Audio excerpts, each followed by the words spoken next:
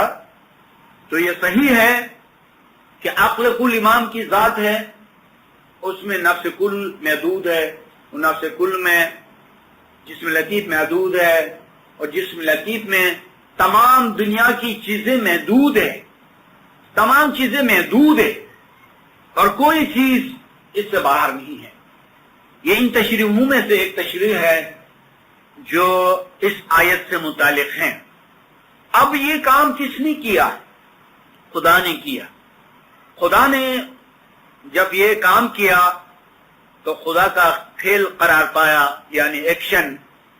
پھر اس آیت سے خدا کا تعلق ہوا کیونکہ اس میں خدا کا فعل پایا جاتا ہے. لہذا ہم نے لفظ اللہ کو لیا جو قرآن کے اندر 980 مرتبہ لفظ اللہ آیا ہے. اور جہاں پر ان تمام جگہوں میں سے جہاں پر لفظ اللہ موجود ہے تو اس میں آپ اس کلیے کو نہ بھولیے گا کہ اسی اللہ نے یہ کام کیا ہے کہ تمام چیزوں کو امام کے نور کے اندر اس نے محدود کر رکھی ہے. تو لفظ اللہ کے علاوہ خدا کے جتنے دوسرے نام ہیں وہ اس موضوع سے الگ نہیں ہو سکتے ہیں، کیونکہ وہ تو اللہ کے نام ہیں اور اس میں اللہ کے ساتھ ان تمام ناموں کا لگاؤ ہے. بلکہ بعض لوگوں کے مطابق اللہ اسم ذات ہیں اور دوسرے نام اسم صفات ہیں. لیکن حقیقت یہ ہے کہ خود اسم اللہ بھی اسم علم نہیں ہے، اسم صفت ہے، اسم ذات نہیں ہے، کیونکہ یہ الہ سے ہے. باہر معنی ہم نے یہ دیکھنا ہے کہ تمام چیزیں معنوی طور پر اس آیت سے کس طرح متعلق ہیں. اب جہاں کل شیء کا ذکر آئے گا تو اس میں بھی یہی بات ہوگی.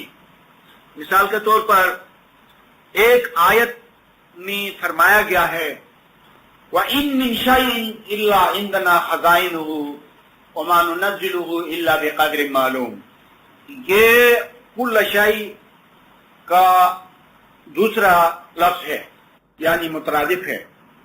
اور کوئی چیز نہیں مگر اس کے خزانے میرے پاس ہیں، اور ہم ان خزانوں میں سے جو چیزیں نازل کرتے ہیں وہ وقت اور مقدار اور حالت اور علم کو دیکھ کے نازل کرتے ہیں. دیکھا آپ نے کہ اس آیت کے اندر فرمایا گیا تھا کہ ہر چیز امام کی ذات میں ہے۔ دوسری آیت جو ابھی میں نے آپ کو پڑھ کر سنائی، اس میں فرمایا گیا کہ تمام چیزیں خدا کے خزانوں میں۔ سوال یہ پیدا ہوتا ہے کہ تمام چیزیں خدا کے خزانوں میں ہیں یا کہ تمام چیزیں امام کی ذات کے اندر ہیں؟ کیا یہ دو الگ الگ مقام ہو سکتے ہیں، یا یہ کہ ایک ہی چیز کے دو نام ہو سکتے ہیں، یا خدا کبھی کچھ اور کبھی کچھ فرما سکتا ہے؟ سب سے پہلے ہم اس بات کی نفی کریں گے کہ خدا کبھی کچھ اور کبھی کچھ نہیں فرماتا ہے۔ خدا حق و صداقت والا ہے، خدا برحق ہے اور خدا حق ہے۔ خدا کا ایک نام حق ہے، اور حق کے معنی راستی، سچائی، ٹروتھ۔ جب خدا حق ہے تو وہ حق کے سوا کچھ بھی نہیں فرماتا ہے، اور اس میں حق یہ ہے کہ خدا کے خزانے اور امام کی ذات ایک ہی حقیقت کے دو مختلف نام ہیں۔ تمام چیزیں خدا کے خزانوں میں ہیں، تمام چیزیں امام کی ذات میں ہیں، تو یہ ایک ہی بات ہے۔ دیکھا آپ نے کہ ہم نے وَكُلَّ شَيْءٍ أَحْصَيْنَاهُ فِي إِمَامٍ مُبِينٍ کی اہمیت کی طرف توجہ دی ہے، اور عام طور پر اس آیت کی اہمیت کی طرف توجہ نہیں دی جاتی ہے۔ حالانکہ یہ ایک ایسی آیت ہے کہ اس کو ہم نے عبادت بندگی میں اور اپنے اصولات میں بھی اور اپنی اعلیٰ سے اعلیٰ کتابوں میں بھی اور شیعی تفاسیر میں بھی اس کی بہت بڑی اہمیت ہے، اور ایک اہمیت جو بہت جنرل ہے، یعنی سب کے نزدیک اس کی اہمیت ہے۔ اس آپ کو ثابت کر کے بتایا کہ یہ قلب قرآن کے اندر ہے، قلب سنجر، قلب دل، قلب مرکز۔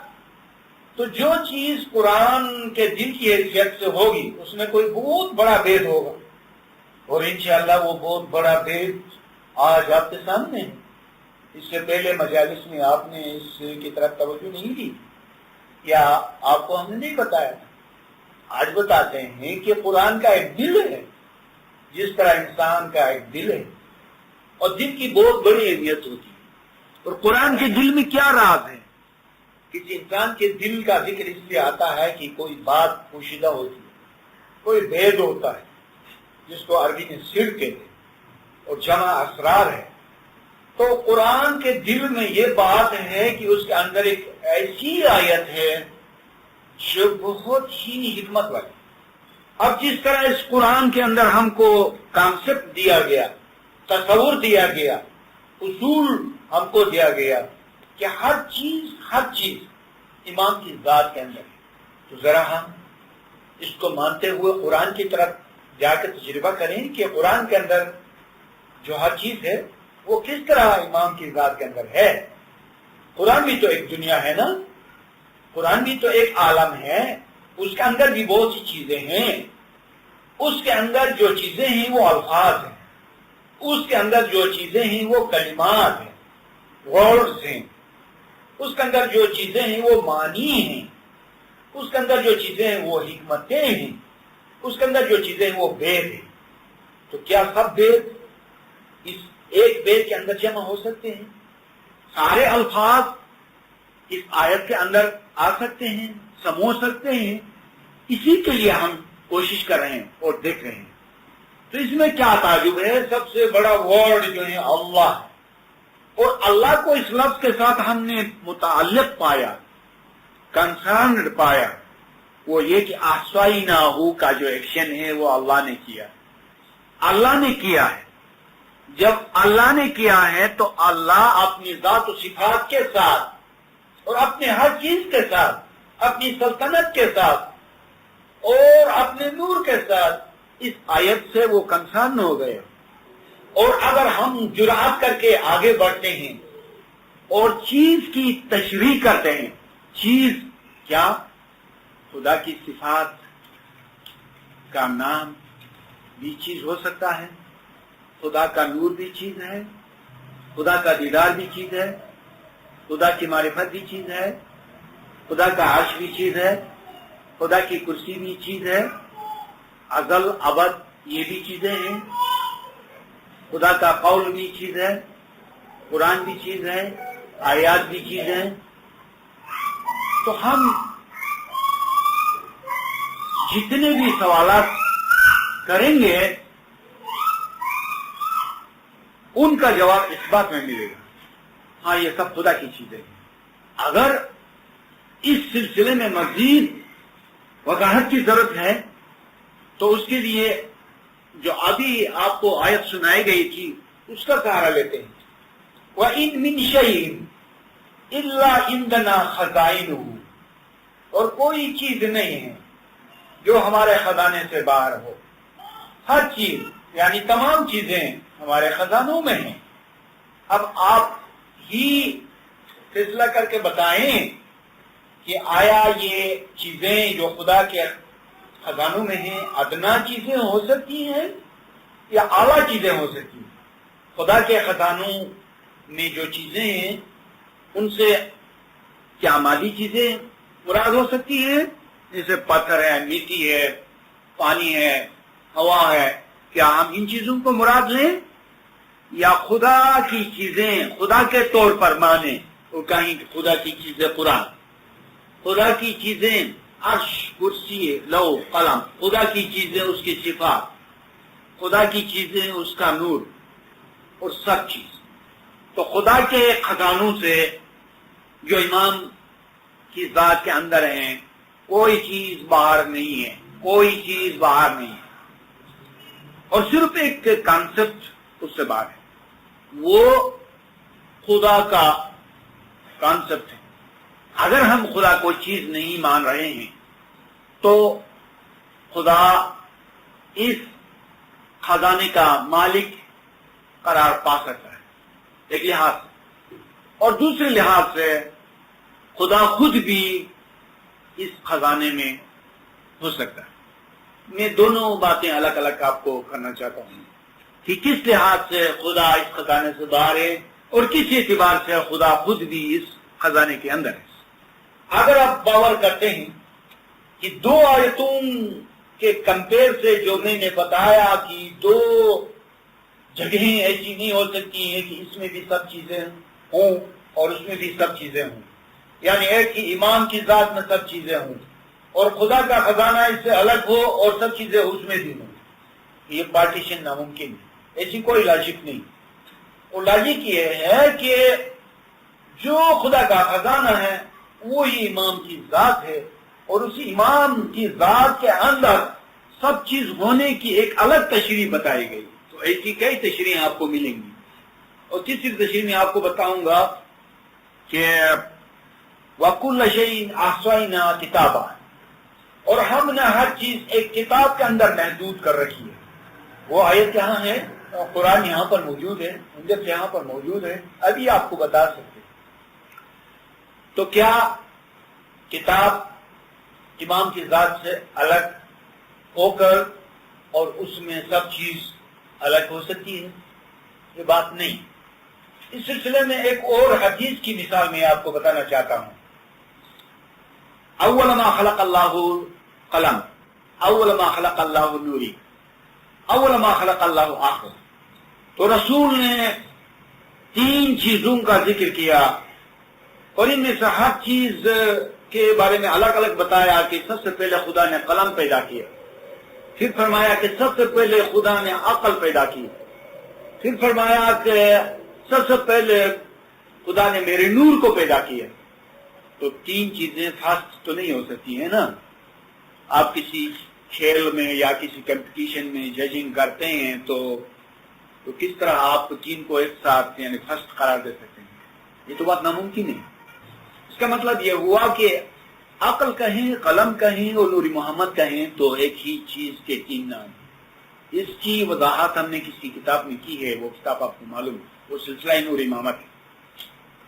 تو آئیے لوٹ کر قرآن میں بھی یہ بات ہے، کتاب میں سب چیز ہے، ٹھیک ہے، کتاب امام کی ذات ہے، خدا کے خزانوں میں سب چیزیں ہیں، ٹھیک ہے، اور امام کی ذات خدا کا خزانہ ہے۔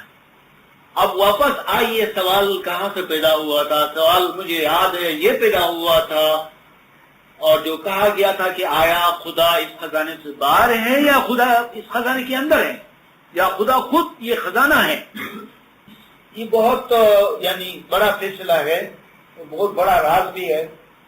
کیا ہم حدیث قدسی کو باور کریں گے یا نہیں کریں گے؟ ضرور باور کریں گے۔ کیا آپ کو یاد نہیں ہے کہ ہم بار بار کہتے ہیں کہ خدا نے فرمایا ہے کہ جو اس کو پہچانے گا اس کے لیے خدا ایک بڑے خزانے کے طور پر ملے گا۔ اس حدیث قدسی نے ہمارے سوال کے جواب کو مہیا کر دیا اور کہا کہ ممکن ہے کہ خدا ایک خزانے کی حیثیت سے ہو۔ سوال حل ہو گیا، نمائندگی ہو یا بذات خود خدا ہو، کہ خزانہ جو ہے وہ خدا کے درجے میں ہے۔ ہم اس سے زیادہ اس کی وضاحت نہیں کرنا چاہتے ہیں کیونکہ ہمیں اس پر زیادہ زور دینے کی اجازت نہیں ہے۔ آپ کی تسلی کے لیے ہم نے اتنا بتایا۔ چلے یہاں سے ہم اس موضوع میں آگے بڑھتے ہیں، اور قرآن سے متعلق یہ بات ہے کہ قرآن کی ہر چیز امام کی ذات کے اندر ہے۔ ہم نے اس کو ریپیٹ کیا ہے یہ کہنے کے باوجود کہ کائنات و موجودات کی ہر چیز امام کی ذات میں ہے، لیکن اپنی مزید تسلی کے لیے اور اپنے علم کو مضبوط کرنے کے لیے یا آپ کو اچھی طرح سے واضح کرنے کے لیے ہم نے پھر قرآن کو سامنے رکھا ہے اور یہ سوال اٹھایا ہے کہ قرآن کی ہر چیز کس طرح امام کی ذات کے اندر ہے۔ وہ اس طرح سے ہے کہ قرآن کے اندر موضوعات ہیں، قرآن کے اندر الفاظ ہیں، قرآن کے اندر حکمتیں ہیں، قرآن کے اندر علم کے خزانے ہیں، لیکن سب سے بڑا موضوع جس میں دیگر موضوعات سمجھ جاتے ہیں وہ امامت کا موضوع ہے۔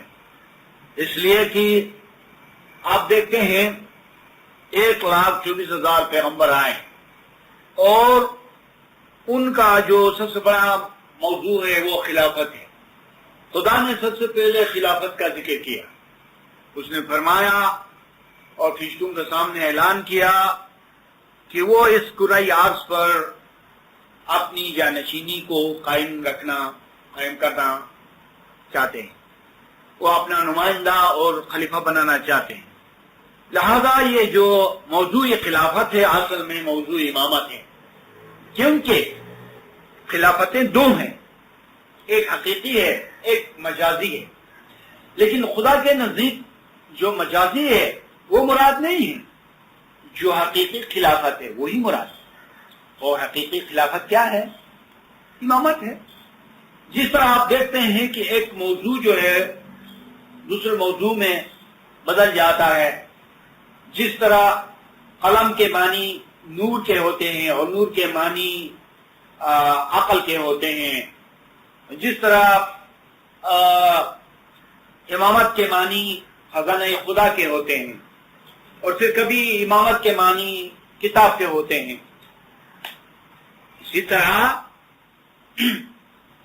طرح خلافت کے معنی امامت کے ہوتے ہیں۔ انی جاعل فی الارض خلیفہ، میں کرۂ ارض پر ایک جانشین مقرر کرنے والا ہوں۔ اس سے کیا مراد؟ خلیفہ سے مراد پیغمبر اور خلیفہ سے مراد امام۔ پیغمبر اور امام جو ہے دونوں ایک ہیں، دونوں ایک ہیں۔ یہ بادشاہ اور وزیر کی طرح ہے، بادشاہ اور وزیر کو ملائیں تو بادشاہت بنتی ہے، پیغمبر اور امام کو ملائیں تو خلافت بنتی ہے اور امامت بنتی ہے۔ امامت کا دوسرا لفظ خلافت، خلافت کا دوسرا لفظ امامت، اور وہ خلافت جو لوگوں نے بنائی ہے وہ مجازی ہے، حقیقی نہیں ہے، وہ خدا کی خلافت نہیں ہے، اس کا ذکر اس میں نہیں ہے۔ خدا کی خلافت وہی ہے کہ جس کے سامنے فرشتے جھکے، کہ جس سے انکار کرنے سے کوئی ابلیس اور شیطان قرار پائے. یہ خدا کی خلافت کا معیار ہے. اور دوسری خلافتیں جو لوگوں نے بذات خود قائم کی، اس میں نہ تو کوئی ابلیس قرار پایا، نہ فرشتوں نے ایسی خلافت کے سامنے سر جھکایا. خدا کی حکمت بہت عجیب ہے کہ وہ کوئی کام کرتا ہے تو اس کام کا معیار بھی ہوتا ہے، کسوٹی بھی ہوتی ہے، اس کو پرکھنا بھی ہوتا ہے. پھر ایک شعور والا انسان بھی اس کو سمجھ سکتا ہے.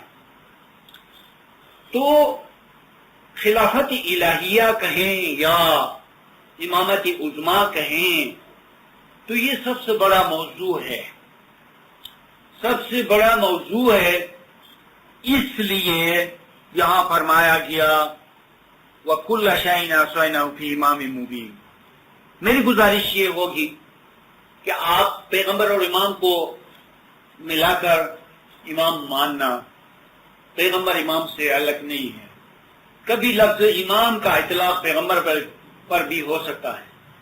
آپ اسماعیلی مذہب کی سورس بکس کو دیکھیں گے تو اس میں پیغمبر کے لیے لفظ امام آیا ہے. آپ کبھی بھی محدود النظر نہیں ہونا. اور یہی وجہ ہے کہ ابراہیم علیہ السلام کو امام کہا گیا. اور اتحاد سے ابراہیم کو بنی نوع انسان کے لیے اولین و آخرین میں امام قرار دیا گیا. ایک بات جاننے کی ہے، جب خداوند کسی بھی معنی میں باؤنڈریز نہیں لگاتا ہے تو وہ معنی اس قدر وسیع ہو جاتے ہیں کہ زمان و مکان کو اپنے اندر سمو لیتے ہیں.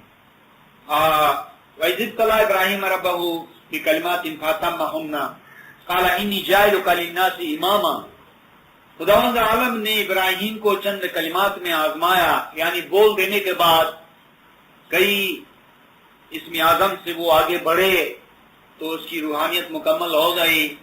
تو خداوند عالم نے ان سے خطاب کر کے فرمایا کہ میں تم کو لوگوں کا امام بنانے والا ہوں. انی جاعلک للناس اماما. میں بڑی خیرخواہی سے اور خلوص سے میں آپ کو بتاؤں گا اور بہت دانشمندی کی بات بتاؤں گا جو آپ کے لیے کام آئے. یہ کہ دیکھیں ناس، انی جاعلک للناس اماما، اس لفظ ناس میں میں لوگوں کے لیے تم کو امام بناتا ہوں. اس لفظ میں باؤنڈریز نہیں ہے، لمیٹڈ نہیں ہے، ان لمیٹڈ ہے. لہذا اس لفظ ناس کو جانا چاہیے ماضی کی طرف آدم کے زمانے میں، اور آنا چاہیے مستقبل کی طرف قیامت تک. اور اس کا فلسفہ یوں ہے کہ میں تم کو اولین اور آخرین پورے دور میں تم کو امام بنانا چاہتا ہوں. اور اس کے معنی یوں ہے کہ میں نے تمہارے آبا و اجداد کو ماضی میں امام بنایا ہے اور تم کو حال میں امام بناتا ہوں اور مستقبل میں تمہاری اولاد کو امام بناتا ہوں. اس میں تو پورے سلسلے کی بات ہے. کہاں سے میں نے یہ معنی نکالے؟ آپ کہیں بلا تعمل کہیں، اسے کہیں کہ آپ یعنی اس میں بات سمجھ میں نہیں آتی. میں وثوق سے کہتا ہوں کہ ناس جو لفظ ہے وہ محدود نہیں ہے. اور جب خدا عرض کہتا ہے تو اس سے کوئی شہر مراد نہیں ہوتا ہے، کوئی علاقہ مراد نہیں ہوتا ہے. عرض سے پوری زمین، سیارہ یہ زمین مراد ہوتا ہے. انی جاعلک للناس اماما. اگر ابراہیم کے امام بنانے میں لوگوں کے لیے فائدہ ہے تو ان لوگوں کا کیا قصور جو آگے گزرے، اور ان لوگوں کی کیا غلطی، کیا گناہ جو مستقبل میں آنے والے ہیں. تو منطق بھی یہی بنتی ہے کہ ناس جو ہے وہ انلمیٹڈ ہے. اس سے تمام بنی نوع انسان مراد ہیں. آدم بھی اس میں شامل ہے اور ابن آدم بھی اس میں شامل ہے. اور پھر یہ کس طرح ممکن ہے کہ ابراہیم جو ہے وہ پوری انسانیت کے لیے امام بنے؟ اس طرح ممکن ہے، اس طرح ممکن ہے کہ ابراہیم کے آبا و اجداد امام تھے لوگوں کے لیے، ابراہیم اپنی زندگی میں امام تھے، اور ابراہیم کی نسل سے قیامت تک امامت کا سلسلہ چلا۔ خدا کے کلام میں ایک ایسی منطق ہوتی ہے، ایک ایسی لاجک ہوتی ہے کہ اس میں ذرا بھی نقص نہیں ہوتا ہے۔ دیکھیں کہ دنیا کی منطق چلانے والے کس قدر احتیاط کرتے ہیں اور کتنی باریکی میں اترتے ہیں، کیا کچھ نہیں کرتے ہیں کہ اس میں ذرا بھی ڈیفیکٹ نہیں ہونے دیتے ہیں لاجک۔ لیکن خدا کی لاجک کیسی ہو؟ خدا کی لاجک یہ، خدا کی لاجک یہ، خدا کی منطق یہ کہ جس کی آنکھ ہے، جس کے کان ہے، جس کی عقل ہے، اس کے سامنے خدا نے فرمایا قرآن کے اندر کہ ابراہیم کے نام سے پورے دور کی امامت کا اعلان ہو گیا، تو پھر امامت بہت بڑا موضوع قرار پایا۔ میں اس آیت کے ربط سے باہر نہیں ہوں، کیونکہ اس آیت کے اندر لفظ امام بھی آیا ہے۔ جب لفظ امام آیا ہے تو ہم نے ان آیات کو لینا ہے، ان کی گہرائی میں اتارنا ہے جن کے ساتھ لفظ امام ہے۔ یعنی یہاں پر پہلی آیت کے اندر 6 الفاظ تھے، ایک کل تھا، شاید دوسرا لفظ تھا، آسا تیسرا لفظ تھا، اللہ چوتھا لفظ تھا، امام پانچواں لفظ تھا، مبین چھٹا لفظ تھا۔ تو ہم انہیں دیکھنا ہے کہ قرآن کے اندر یہ الفاظ کیسے ہیں۔ یہی نہیں، جو دوسری آیات ہیں جس طرح ابھی میں نے کہا وَإِذِ ابْتَلَىٰ إِبْرَاهِيمَ رَبَّهُ بِكَلِمَاتٍ فَأَتَمَّهُنَّ قَالَ إِنِّي جَاعِلُكَ لِلنَّاسِ إِمَامًا، اس آیت کے الفاظ کو بھی ہم دیکھیں گے۔ تو قرآن کے اندر جو 12 جگہوں میں امامت سے متعلق آیات آئی ہیں، ان آیات میں جتنے الفاظ ہیں ان کو ایک ایک کر کے دیکھیں گے۔ مثلا میں سرسری طور پر مثال کے طور پر بتاتا ہوں، ایک ایسی آیت کے اندر جس میں امامت کا ذکر ہے، امر بھی ہے، امر۔ اب لازمی ہے کہ اس امر کا امامت کے ساتھ رشتہ ہے۔ امامت کے موضوع میں امر کا لفظ استعمال ہوا ہے تو ہم قرآن کے اندر لفظ امر کو دیکھیں گے۔ ایک اور آیت میں صبر کا ذکر آیا ہے، ایک اور آیت میں جس میں امامت کا ذکر ہے اس میں صبر بھی ہے، لہذا صبر کا امام سے براہ راست رابطہ ہوگا، رشتہ ہوگا۔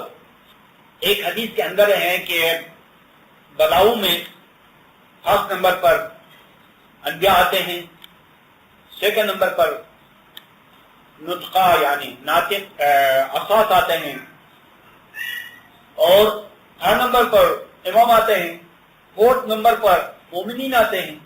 بلاؤں میں، آزمائشوں میں، بلا اردو میں اور دوسری زبانوں میں اس کے اصل جو معنی ہے وہ تقریباً کھو گئے ہیں، لیکن اوریجنلی بلا آزمائش کو کہتے ہیں، اور جہاں آزمائش آتی ہے تو اس میں صبر ضروری ہوتا ہے۔ تو ہر ایمان صبر کرنے والا ہوتا ہے۔ آپ سچی طور پر اس کو ویو کریں گے، میں ذرا آپ کے مطلب چاہتا ہوں ذرا گہرائی میں اتریں۔ اب تو غور کریں گے کہ امام صبر کرنے والا ہوتا ہے تو اس کے لیے آپ مثالیں پیش کریں گے، لیکن وہ مثالیں کافی نہیں۔ خاص بات میں بتاؤں گا جو میرے پاس۔ جب روحانیت کے مراحل سے گزرنا ہوتا ہے تو آزمائشیں وہاں ہوتی ہے۔ روحانیت کا سفر اتنا سخت ہے، اس قدر مشکل ہے کہ وہاں بہت سی بلائیں یعنی آزمائشیں آتی ہیں۔ ان آزمائشوں سے گزرنا جو ہے وہ صبر کے بغیر نہیں ممکن ہے۔ ہر پیغمبر پر، ہر اساس پر، ہر امام پر اور ہر حقیقی مومن پر روحانیت کی آزمائشیں آتی ہیں، تو ان آزمائشوں میں جو ہیں وہ صبر سے کام لینا ہوتا ہے. تو صبر کے بغیر کچھ کام نہیں بنتا ہے. لہذا صبر کا جو مضمون ہے قرآن کے اندر وہ بہت بڑا مضمون ہے اور روحانی مضمون ہے. وہ صبر کا جو مضمون ہے وہ بہت بڑا مضمون ہے اور روحانی مضمون ہے، اور وہ اس آیہ امامت سے متعلق ہے. میں نے آپ کو صاف بتا دیا کہ صبر کا مقام کیا ہے. وہ کہ ظاہر میں بھی صبر کا مقام ہے، وہ صحیح ہے، لیکن اس کا ایک خاص مقام ہے، وہ مقامی روحانیت ہے. تو وہاں پر بہت سارے امتحانات ہوتے ہیں، بہت ساری آزمائشیں ہوتی ہیں، اور وہاں پر صبر سے کام لینا ہوتا ہے. اور اس کے لیے میں نے آپ کو 3-4 مراحل بتائے: انبیاء، اوصیاء، ائمہ اور مومنین. آپ دعائم الاسلام جو اسماعیلیت کی اوتھینٹک کتاب ہے، جو قانون کی کتاب ہے، اس میں دیکھیں الفاظ یہی ہیں: انبیاء، اوصیاء، ائمہ، مومنین. انبیاء پیغمبر جمع، اوصیاء وصی کی جمع، اساس درجے کے امام، ائمہ دوسرے سب امام، مومنین چوتھے مرحلے پر صبر کے لیے. تو جو مومن چوتھے درجے کی آزمائشوں کے لیے خود کو تیار نہیں کرتا ہے وہ روحانی ترقی نہیں کر سکتا. یہاں پر ایک ذیلی اور ضمنی طور پر میں ایک بات کرنا چاہتا ہوں، وہ یہ کہ بہت دفعہ مومنین میں سے شکوہ کرتے ہیں، کہتے ہیں کہ ہماری روحانی ترقی نہیں ہو رہی. اور بعض دفعہ یہ سوال کچھ ایسے افراد مومنین سے ہوتا ہے کہ وہ مومنین واقعاً ایماندار ہوتے ہیں، عبادت میں ریگولر ہوتے ہیں اور زکوٰۃ دسواں باقاعدگی سے ادا کرتے ہیں، تو جس کی بنا پر وہ سوال کرنے کے مستحق ہوتے ہیں اور سوال کرتے ہیں، لیکن اصل میں ان کو یہ معلوم نہیں ہوتا ہے، ان میں ہمت نہیں ہوتی ہے. اس چیز کی ہمت جی آزمائشوں کے آنے کے ساتھ ساتھ وہ ان کو برداشت نہیں کر سکتے، ان میں عالی ہمتی نہیں ہوتی ہے. عبادت کرتے ہیں صحیح، صبح اٹھتے ہیں صحیح، زکوٰۃ دیتے ہیں صحیح، دسواں میں صحیح، اور کچھ گناہ بھی نہیں کرتے، یہ بھی صحیح، لیکن وہ کمزرف ہوتے ہیں، ان میں عالی ہمتی نہیں ہوتی ہے. کوئی آزمائش آوے تو نہیں معلوم کہاں بھاگے اور کیا رونا روئی. تو اس کے لیے یہ جاننا چاہیے کہ چوتھے درجے کی آزمائشوں کے لیے خود کو تیار کرنا ہے تو پھر یقین سے آگے بڑھیں. ان آزمائشوں کا تصور ہم کیسے کریں؟ وہ تو روحانیت کے واقعات ہیں. ہم کس طریقے سے ان کا ایک تصور کریں اور ان کا ایک خاکہ بنائیں، ان کو سمجھیں کیسے؟ یہ ہے کہ اس کا تصور ہم ظاہری اور تاریخی لحاظ سے کر سکتے ہیں. یہ ایک اچھا آئیڈیا ہے. ایک روحانی کورس، اس کورس کا بتانے والا کون ہے، لیکن ہم اس کو یوں کر سکتے ہیں کہ پیغمبر کے زمانے میں پیغمبر پر اور ان کے اصحاب پر اور ہر زمانے کے پیغمبروں پر کیا کیا مصیبتیں آئیں، ان کا ہم تصور کریں، ان جیسی مصیبتوں کے لیے خود کو تیار کریں، تو تب ہمارے لیے روحانی ترقی ہو سکتی. آپ مجھ سے پوچھیں کہ سر آپ نے یعنی ظاہری مصیبتوں کو، ظاہری آزمائشوں کو روحانی مصیبتوں کی جگہ پر کیوں لیا؟ میں کہوں گا، عرض کروں گا کہ قرآن میں انبیاء علیہ السلام سے متعلق جن مصیبتوں کا ذکر ہے وہ اصل میں روحانی مصیبتیں ہیں، اور چونکہ ان روحانی مصیبتیں جیسی مصیبتیں ظاہر میں بھی تھی تو اس کے بہانے سے خداوند عالم باطن کو بیان کرتا ہے. یہاں پر ایک اصول میں آپ کے سامنے رکھنا چاہتا ہوں. اگر خدا کی نظر میں 10 چیزیں ہیں جو ایک سے ایک بڑی ہیں اور وہ ان چیزوں کا ذکر کرنا چاہتا ہے تو کس طرح کرنا چاہیے؟ کیا سب سے چھوٹی چیز کا ذکر کرے یا اس کا ذکر کریں یا سب سے جو اونچی چیز ہے اس کا ذکر کریں تو اس کے ذکر کے ساتھ ساتھ سب کا ذکر ہو جائے اور یہ ذکر سب کو کور کرے. ایسا ہی کرتا ہے. اگر ظاہر میں مصیبتیں ہیں اور باطن میں ان سے بڑھ کر ہیں تو خدا کو کس طرح ان مصیبتوں کا ذکر کرنا چاہیے؟ قانون یہ ہے کہ خدا روحانی مصیبتوں کا ذکر کرے تو اسی تذکرہ میں جسمانی باتیں بھی آ گئی اور وہ ایسا کرتا ہے. جہاد اگر دو ہیں، ایک بڑا جہاد ہے جو آپ جانتے ہیں، ایک چھوٹا جہاد ہے، تو قرآن میں کس جہاد کا ذکر کرنا چاہے؟ چھوٹے جہاد کا ذکر ہو گیا تو بڑا جہاد رہ جائے گا، اور اگر بڑے جہاد کا ذکر ہو گیا تو وہ اس کو کور کرے گا. تو خدا کو کیا کرنا چاہیے؟ ایسا ہی کرتا ہے. بڑے جہاد کا ذکر کرتا ہے تو چھوٹے جہاد کا ذکر خود بخود ہو جاتا ہے. اسی طرح دیکھیں میں ایک آیت سنا رہا ہوں. وَلَنَبْلُوَنَّكُمْ بِشَيْءٍ مِّنَ الْخَوْفِ وَالْجُوعِ وَنَقْصٍ مِّنَ الْأَمْوَالِ وَالْأَنفُسِ وَالثَّمَرَاتِ وَبَشِّرِ الصَّابِرِينَ الَّذِينَ إِذَا أَصَابَتْهُمْ مُصِيبَةٌ قَالُوا إِنَّ لِلَّهِ وَإِنَّا إِلَيْهِ رَاجِعُونَ. اس میں جسمانی اور ظاہری مصیبتوں کا ذکر ہے یا باطنی مصیبتوں کا ذکر ہے یا دونوں کا ذکر ہے؟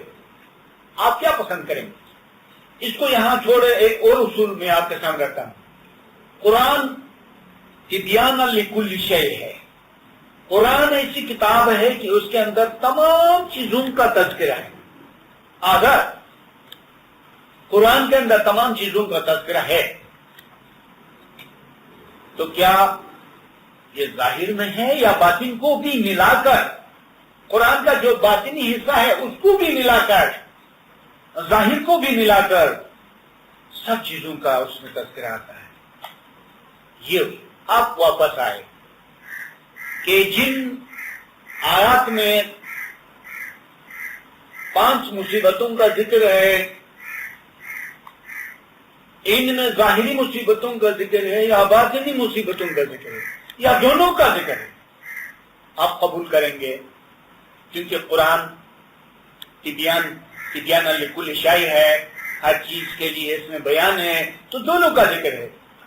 اب اگر دونوں کا ذکر ہے تو اس میں شروع چھوٹی مصیبت سے ہونی چاہے یا بڑی مصیبت سے ہو، تو اس کے لیے آپ اس اصول کے مطابق یہ پسند کریں گے اور بتائیں گے اس میں باطنی مصیبتوں کا ذکر ہے تو ظاہری مصیبتیں بھی اسی میں آ جاتی ہیں.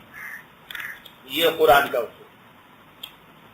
اب یہاں سے بھی واپس چلیں اس مقام پر جہاں ہم نے ذکر کیا تھا کہ مصیبت یا بلا یا آزمائش کے لیے 4 درجے ہیں.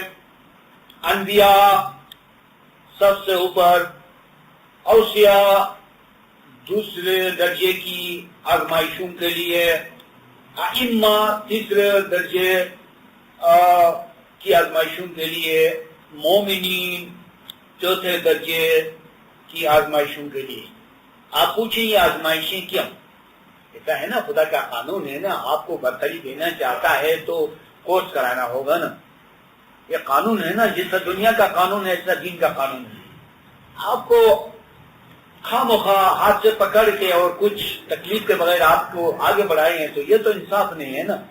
لوگوں پر کیا یعنی برتری ہوگی اور کیا بہادری ہوگی، اور برتری بہادری کے بغیر نہیں ہے. تو خدا جس کو برتری دینا چاہتا ہے اس پر مصیبت نافذ کرتا ہے، روحانی مصیبت اور بعض دفعہ جسمانی مصیبتیں بھی. اس لیے روحانی ترقی کے لیے ضروری ہے کہ مومن روحانی مصیبتوں کو جھیلنے کے لیے خود کو قابل بنائے.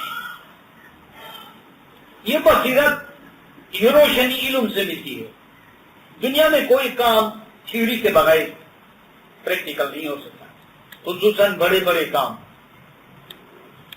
کوئی سادہ سا کام ہو جس میں کوئی دقت نہ ہو، جیسے رستے سے چلنا، کھانا کھانا، ماں کا دودھ پینا اور سونا اٹھنا اور آرام سے بات کرنا، یہ بھی تو ایک مرحلے سے گزر کر ہوتا ہے، لیکن جو اونچے درجے کا ہنر ہے اس کے لیے کورس ضروری ہے، اور جو روحانی ہنر ہے وہ تو پیغمبروں کا پیشہ ہے اور اماموں کا کام ہے، اس کے لیے کورس کی ضرورت ہوتی ہے۔ لیکن افسوس کی بات ہے کہ ہم کورس کے لیے داخل ہو جاتے ہیں، نام لکھواتے ہیں، چٹ لیتے ہیں، اذن لیتے ہیں، چندے ہم صبح اٹھتے بھی ہیں، لیکن ہم ایسے بھی ہمت ہیں، بے حوصلہ ہیں اور سمجھتے ہیں کہ یہ مفت کی چیز ہے۔ بھلا پیغمبروں کا درجہ مفت میں اور اماموں کی شناخت مفت میں، تکلیف کے بغیر، پھر تو وہ کوئی چیز نہیں ہے۔ جو چیز دونوں جہاں کی قیمت رکھتی ہے، جو چیز خدا کا درجہ رکھتی ہے، یعنی خدا ہی کو لینا، خدا ہی کو خریدنا، تو یہ کوئی آسان بات نہیں ہے۔ اس لیے چلیے ہمارا یہ موضوع امامت ہے، اور اس میں ہم نے صرف ایک ہی آیت کے الفاظ کا تجزیہ کیا، اور وہ بھی ہم نے یہ نہیں دیکھا کہ جہاں کل 325 دفعہ آیا ہے، جہاں شیخ 202 دفعہ آیا ہے، جہاں آقا 11 دفعہ آیا ہے، جہاں امامت یا امام 12 مرتبہ آیا ہے، جہاں مبین 106 دفعہ آیا ہے، جہاں اللہ 980 مرتبہ آیا ہے، ان کے اندر کیا کیا باتیں ہیں، کیسے بید ہیں، تو اس کو ہم نے نہیں دیکھا، ہم اس کو دیکھیں گے۔ اور اسی طرح جہاں قرآن کی 12 جگہوں میں امامت کا ذکر آیا ہے، ان میں دیکھیں گے کہ ہر مقام پر کون کون سے الفاظ امامت سے کنسرن ہیں۔ پھر لفظ امام کے مترادفات کو بھی دیکھیں گے، مثلا امام، اس کے مترادفات میں سے ایک ہادی اور ایک نور اور ایک ٹائٹل شہید، شاہد وغیرہ۔ تو اسی طرح یقیناً امامت کا موضوع ایک ایسا موضوع ہے جس میں قرآن کے سارے موضوعات آ جاتے ہیں، اور اس کی مثالوں میں سے ایک اور مثال یہ ہے کہ لفظ اللہ یہاں کنسرن ہے، جو 980 مرتبہ آیا ہے قرآن کے اندر، اور ہر جگہ پر یہی تصور رہے گا کہ اللہ نے تمام چیزوں کو اپنے خزانوں کے اندر رکھی ہے، خزانوں کے اندر رکھی ہے۔ تو لفظ خزانہ کتنی دفعہ قرآن میں آیا ہے اس کو دیکھیں گے، اور خزانی کا دروازہ ہوتا ہے تو اس دروازے سے متعلق جو موضوعات ان کو دیکھیں گے، اور دروازے کی کلید ہوتی ہے، چابی ہوتی ہے، کنجی ہوتی ہے، اس کے لیے دیکھیں گے۔